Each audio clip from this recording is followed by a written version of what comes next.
Topic है types of matrices. Last video में भी हमने मैट्रिसेस की कुछ टाइप्स डिस्कस की थी जो एक्सरसाइज 1.2 के क्वेश्चन नंबर 1, 2 और 3 से रिलेटेड थी।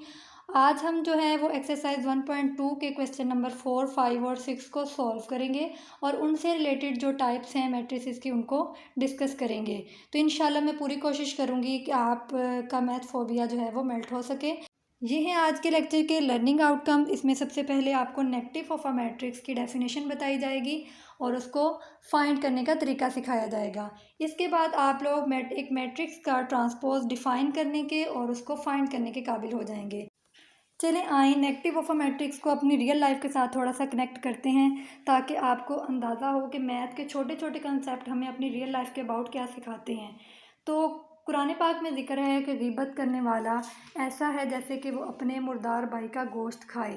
तो कोई भी शख्स ऐसा नहीं है जो ये पसंद करे कि वो अपने भाई का मुर्दार भाई का गोश्त खाए। कुरान पाक जो है वो अल्लाह पाक का कलाम है, तो उसके अंदर कोई भी बात ऐसी नहीं है जो बेमकसद की गई हो। इसकी डीप सेंस में अगर जाएं तो साइंस आजकल प्रूव कर चुकी है कि जो पॉजिटिव वर्ड्स होते हैं वो पॉजिटिव एनर्जी रखते हैं, जो नेगेटिव वर्ड्स होते हैं वो नेगेटिव एनर्जी रखते हैं। इसी तरह गिबत का शुमार भी नेगेटिव वर्ड्स में होता है। जब हम नेगेटिव वर्ड्स यूज़ करते हैं या फिर हम नेगेटिव थॉट्स को अपने ऊपर अप्लाई करते हैं तो हम एक नेगेटिव पर्सन बन जाते हैं।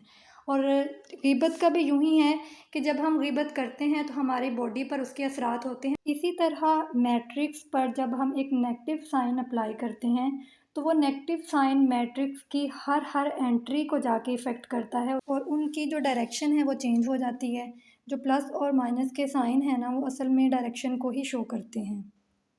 अब हम इससे रिलेटेड एक्सरसाइज 1.2 का क्वेश्चन नंबर 4 सॉल्व करेंगे। यहाँ पे एक मैट्रिक्स है ए हमारे पास जिसकी एंट्रीज आपको नज़र आ रही हैं और इसको मैंने अलग से भी रोज़ और कॉलम्स को अलग से रिप्रेजेंट करके आपको दिखाया है कि कौन सी एंट्री जो है वो रो को रिप्रेजेंट कर रही है और कौन सी जो है वो कॉलम को रिप्रेजेंट कर रही है।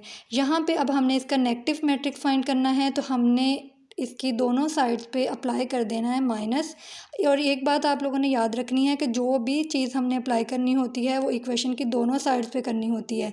अगर हम माइनस अप्लाई कर रहे हैं तो हमने उसको दोनों साइड्स पे अप्लाई करना है। तो यहाँ पे क्या होगा कि माइनस अंदर जाके हर एंट्री के साइन को चेंज कर देगा। यहाँ +1 है तो ये क्या बन जाएगा, यहाँ पे नेगेटिव -1 बन जाएगा। और ज़ीरो पे तो कोई फ़र्क नहीं पड़ता, -1 क्या हो जाएगा +1। आप प्लस का साइन ना भी लगाएं तो भी ठीक है। नेक्स्ट हम इसी क्वेश्चन का एक और पार्ट सॉल्व कर लेते हैं। हमारे पास है मैट्रिक्स ई, साइड पे आपको रोज़ कॉलम्स को अलग से रिप्रेजेंट करके दिखाया गया है। हमने क्या करना है, हमने दोनों साइड पे माइनस को अप्लाई करना है। जब माइनस को अप्लाई करेंगे तो यहाँ पे माइनस जो है वो सारी एंट्रीज़ के साइन चेंज कर देगा। और यहाँ पे 1 है तो -1, 2 है तो -2, -5 है तो +5 और 3 है तो -3। ये हमारा नेगेटिव मैट्रिक्स फाइंड हो गया। इसके बाद है transpose of a matrix. Definition और एग्जांपल आपको स्क्रीन पे शो हो रही हैं। इसमें हमारे पास क्या होता है कि हमने एक मैट्रिक्स हमें गिवन होता है, हमने उसके रोज़ को कॉलम्स में चेंज कर देना होता है या आप यूँ भी कह सकते हैं कि कॉलम्स को रोज़ में चेंज कर देना होता है।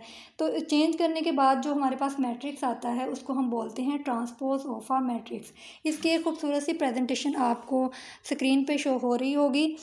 अब हम सॉल्व करेंगे क्वेश्चन नंबर 5 एक्सरसाइज 1.2 का, जिसमें हमें ट्रांसपोज फाइंड करना है। हमारे पास यहाँ पे एक मैट्रिक्स है सी जिसमें हमारे पास 3 रोज़ हैं और 2 कॉलम्स हैं। यहाँ से रोज़ और कॉलम को अलग से रिप्रेजेंट करना सिर्फ आपको समझाना है, आप लोगों को इसको लिखने की ज़रूरत नहीं होगी। अब यहाँ पे हमारा नेक्स्ट क्या काम है कि हमने दोनों तरफ ट्रांसपोज अप्लाई करना है। सी के ऊपर जो टी लिखा हुआ है इससे मुराद है ट्रांसपोज ऑफ सी। और दूसरी तरफ हमने मैट्रिक्स का जो है उसके ऊपर भी टी लगाना है। इसका मतलब है कि इस पर ट्रांसपोज अप्लाई होना है, अभी हुआ नहीं है। जब होगा तो ऊपर से टी हट जाएगा और उसके बाद जो रोज़ हैं वो कॉलम्स में कन्वर्ट हो जाएंगी। तो यहाँ पे हमारी पहली रो है 1 और 2, ये कन्वर्ट हो जाएगी पहले कॉलम में। 1 और 2 को हम कॉलम की शक्ल में लिख देंगे। इसके बाद है हमारी दूसरी रो 2 और -1, ये दूसरा कॉलम बन जाएगी और हम इसको इस तरह से लिख देंगे। इसके बाद है तीसरी रो 3 और 0, ये हमारा तीसरा कॉलम बन जाएगी और ये हमने इसका ट्रांसपोज फाइंड कर लिया। लास्ट है हमारा क्वेश्चन नंबर 6, जिसमें हमने वेरीफाई करना है कि जब हम एक मैट्रिक्स का 2 टाइम्स ट्रांसपोज लेते हैं तो वो अपने ही मैट्रिक्स के इक्वल आ जाता है। यहाँ पे हमें एक मैट्रिक्स गिवन है ए, जिसकी एंट्रीज़ हैं 1, 2 और 0, 1। हमने इसका ट्रांसपोज लेना है 2 टाइम्स और हम देखते हैं कि क्या ये वाकई ही अपने मैट्रिक्स के इक्वल आ जाता है।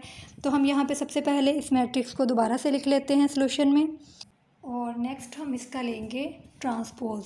इसमें पहली रो जो है वो पहले कॉलम में चेंज हो जाएगी और दूसरी रो हमारे पास जो 0, 1 है वो दूसरे कॉलम में चेंज हो जाएगी।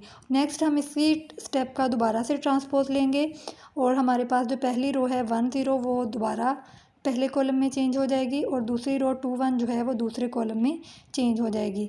अब आप लोग ये जो मैट्रिक्स हमारे पास आया है इसको अपने क्वेश्चन वाले मैट्रिक्स से कंपेयर करें तो आपको पता चलेगा कि ये वही मैट्रिक्स है जो कि हमने शुरू पे लिया था।